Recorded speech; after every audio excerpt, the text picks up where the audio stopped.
Nako po, pinaghahanap na naman po, mga kabida, ni Manila 6th District Representative Benny Abante, ito hong si Vice President Sara Duterte, dahil ho dito sa nangyari hong baha, mga kabida. Bakit? Ano palang pwedeng magawa po ng Vice Presidente po, mga kabida, dyan po sa baha sa Metro Manila?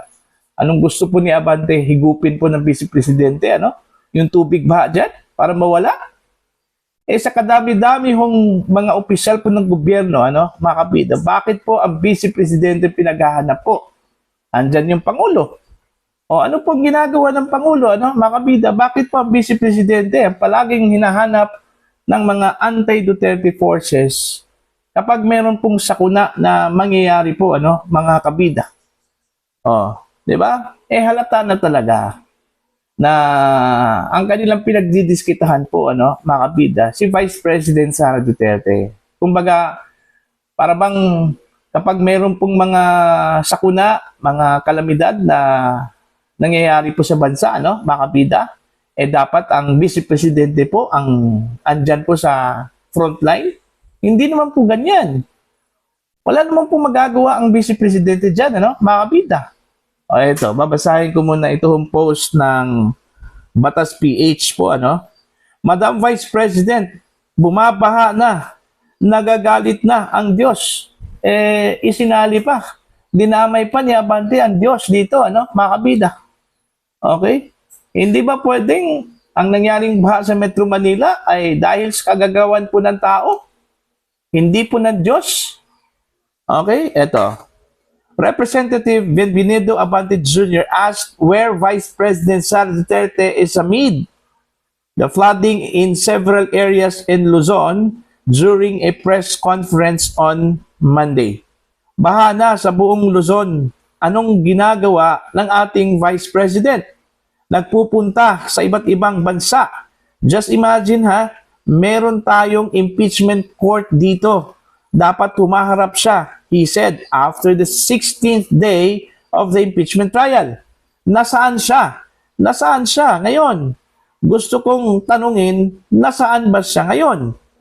Meron akong nakita na video, sumasayaw pa siya Nasaan ba siya ngayon? Nasaan ngayon ang Vice President? Madam Vice President, bumabaha na, nagagalit ng Diyos, he added. See? Gaya na sinabi ko po mga kabida, ano bang magagawa ng Vice Presidente dyan sa baha na yan? Gusto po ni Abante, i-vacuum po yan, ng Vice Presidente yung tubig dyan para mawala. Dapat ang tamang hanapin po, mga kabida, ni Abante, ito hong si Pangulong Marcos. Okay? Nasaan si Pangulong Marcos, mga kabida? Mismo ang presidente nga, hindi nagpakita dyan Ang vice presidente pa. See? With all the resources, okay, mga kabida, na pwede hong gamitin po ng gobyerno, na kay Pangulong Ferdinand Bongbong Marcos. Okay?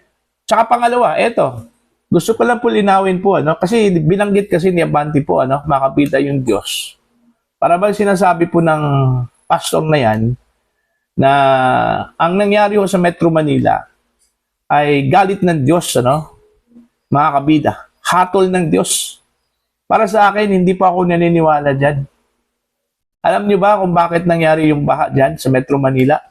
Dahil din sa kagagawan po ng tao, dahil sa korupsyon, dahil sa pagnanakaw, mga kabida, ng pera ng taong bayan na supposedly para sana yon sa flood control projects. Anong ginawa? Ninakaw, mga kabida, binulsa. Okay? Hindi lang po millions of pesos po ang binulsa, ang ninakaw. Hindi lang po billions of pesos po, mga kabida, kundi trillions. Opo. Okay? Bakit po idamay po natin ng Diyos? Sisihin natin yung mga kongresista. Bakit po sila nag-insert ng pera dyan po sa national budget? Okay? Na ginamit ho bilang pondo sa flood control projects, mga kabida, na hindi man lang nakita yung iba, o meron man po substandard. See? Tapos sisihin natin si Vice President Sara Duterte, bakit wala si Sara Duterte dyan? Ay nako. Oh. Hanapin po ninyo si Pangulong Marcos. Tanungin po ninyo si Pangulong Marcos, bakit ho bumaha ang Metro Manila? Oh, nasaan na yung sinasabi po ng Pangulo po ng Pilipinas, mga kabida? Okay? Na mananagot yung mga gumawa ng pagnanakaw po, ano? Nagkamal ng billions of pesos po, ano, mga kabida, mula sa kaban ng bayan. Okay? Sinabi po ng Pangulo nung previous SONA po niya, ano, mga kabida. Okay? Mahiya naman kayo. Oh. See? Face to face talaga, no? Sinabi ng Pangulo sa mga magnanakaw, mga kabida, mahiya naman kayo. Oh, ngayon, anong nangyari? Nadala ba itong mga magnanakaw na ito? Wala. Nahiya ba ito? Wala, mga kabida, no po? Oh, see? Oh. Dapat tanungin natin si Abante, ano bang ginawa po ng budget diyan po sa House of Representatives? Okay? Ano ba ang ginawa ng mga mababatas para po mapatino po natin ito hong mga opisyal po, ano, sa paggamit po ng pera, ano po, mga kabida, ng bayan. Tapos, pag mayroong mga ganitong pangyayari po, pinagdidiskitahan po itong Vice Presidente. Kumbaga, kulang na lang po makabida, ibintang po sa Vice Presidente kung bakit nangyari itong baha. Ano bang nangyari po sa kanila? Hindi ba sila nag-iisip? Ha? Wala hong kinalaman ang Vice Presidente dyan. Ang meron pong malaking role at bahagi po makabida kung bakit nangyayari yan. Unang-una po, yung pamamalakad po ng mga opisyal po natin sa gobyernong ito, ano, makabida. Kaya nangyayari yan. Okay? 'Di ba? 'Di ba 'yun yung totoo po, ano? O tapos idadamay natin ang Diyos, mga kabida, na ito po ay galit ng Diyos. Hindi po galit ng Diyos 'to. Okay?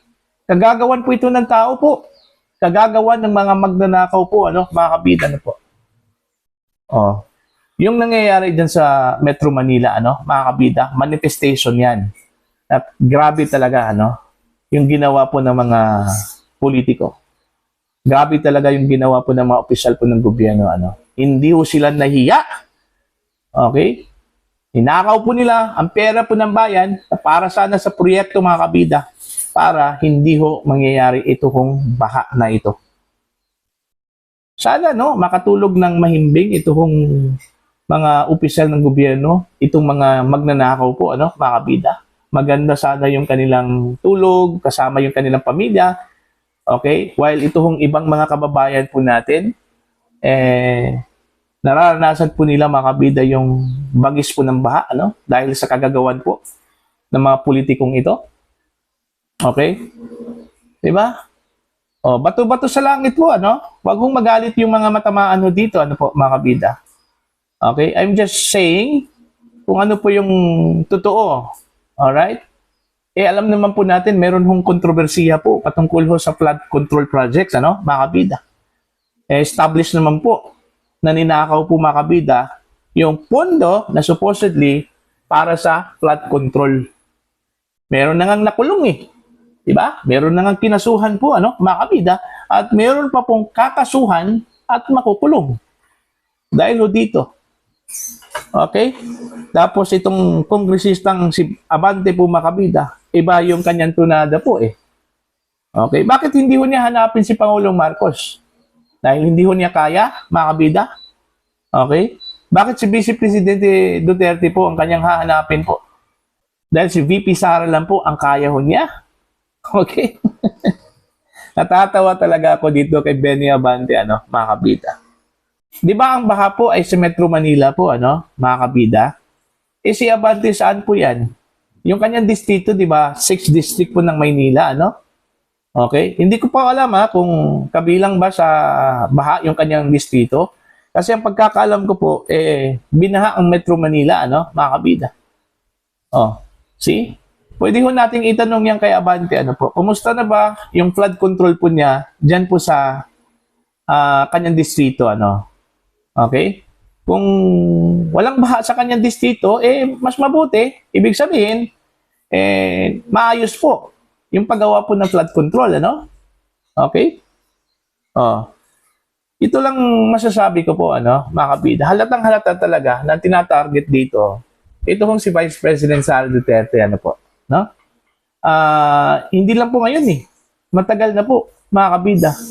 Bawat sakuna, bawat kalamidad, ano, ang pinagdidiskitahan, ang hinahanap, ang Vice Presidente. Hindi po ang Presidente po ng Pilipinas. Oh. Sana si Sara na lang po ang ginawa po ninyong Presidente. Kasi siya yung hinahanap po ninyo eh. Hindi po ang Presidente po ng Pilipinas, ano? Di ba?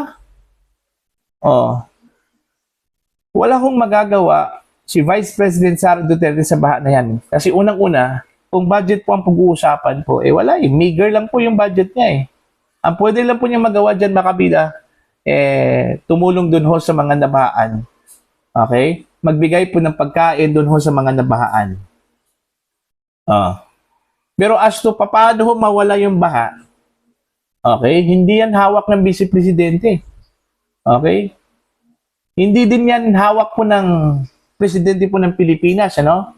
Okay? Epekto yan, mga kabida, kung ano po ang pinaggagawa ng mga politiko.